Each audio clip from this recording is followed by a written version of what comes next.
Reyes Martí nace un 6 de enero de 1965. Ya desde pequeña apuntaba maneras de pirotécnica, pues según recuerda, con solo 4 años ya ayudaba a su padre en la fabricación de carcasas. Le decía a su padre: «Papá, ¿vols que t'ajude?».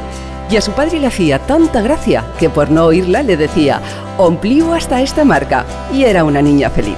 Fue creciendo y ya no se conformaba en ayudar a rellenar carcasas con bolitas, sino que su afición crecía. Los veranos de su infancia y juventud los recuerda llenando voladores, atando salidas y vendiendo cohetes.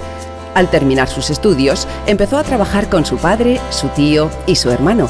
Todos los días iba a la fábrica, menos cuando había algún disparo.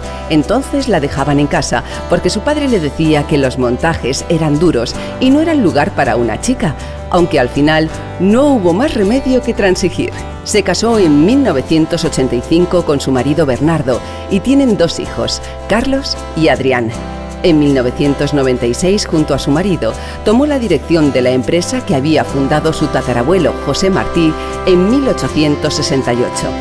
Fueron años duros, pues trabajando y con 2 niños pequeños no era nada fácil. Sus juguetes eran las cajas de material y las cuerdas que utilizamos para las mascletas.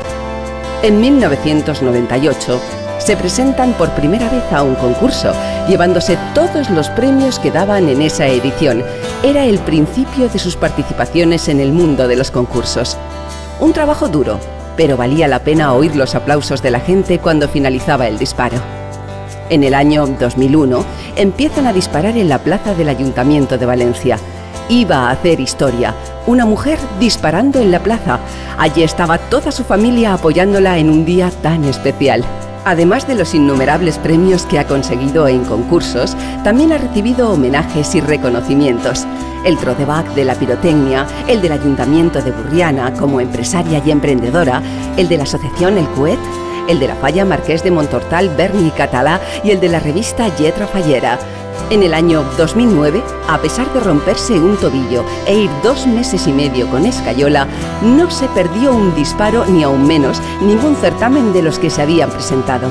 Y así ha transcurrido su vida, entre cohetes, trabajo y sobre todo, junto a su familia.